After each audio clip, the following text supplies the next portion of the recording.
Aliasing and Moiré. From my first experiences with the Sony A12, it does suffer from it. Here are some examples. For those who haven't heard of this before, Google's AI overview defines aliasing as a visual distortion caused by a mismatch between the high frequency details of the real world and the sampling rate of a digital camera or display. It manifests as jagged lines or jaggies on curves, flickering, or wave-like patterns known as Moiré. Now, this is something that I have experienced in the past with other Sony cameras like the Sony A7R V, but it's not something that I've really experienced with my A7S III and my FX6. Now, I'm not a camera engineer, but I do believe that the reason that the A7S III and the FX6 don't suffer from aliasing and Moiré as much as, say, an A7 IV or A7R V is because it has a lower megapixel count, and that then means that there isn't so much extra resolution to then shrink down and get a 4K image. And it's something in the shrinking down of the higher megapixel or the higher resolution that creates this unwanted effect. I was living in hope, believing that the A12 would not suffer from aliasing and Moiré and that it would have some special magic inside the camera to not have aliasing and Moiré. However, these are some of the examples that I've gotten with the camera, and unfortunately, it's not really something I want to keep producing with. I shoot a lot of run and gun videos where I don't have a lot of time to control the scene that I'm shooting, and what is there is what I capture. So if I'm shooting scenes that might have fine patterns, what I see is what I capture. And if the camera is capturing these aliasing effects, it's a bit of a deal breaker for me.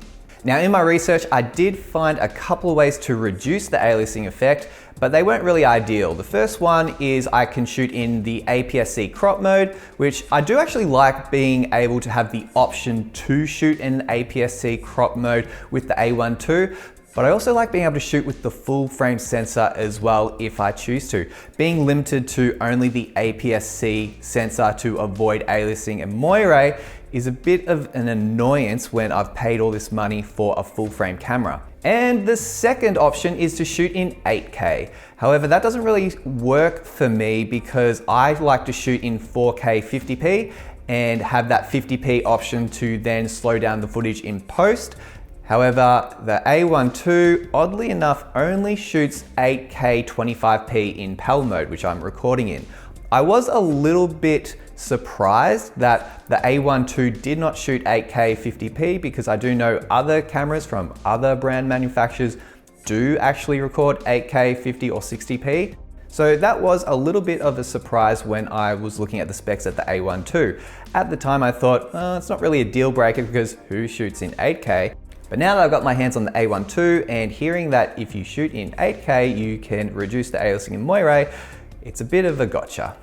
So right now I'm thinking that the A12 isn't really the right camera for me as a video producer that also takes photos from time to time. I have been on the search to try to find the perfect hybrid camera, and I really thought that the Sony A12 flagship camera for hybrid shooters would be it. I was looking at the A9 III, but I thought at the price point, the main reason that I thought that they could justify such a high price tag for that camera was the 120 shots per second that you can capture with that camera. But to be honest, I probably would never use that feature. So there was no point in me spending all this extra money on that camera just for that one party trick.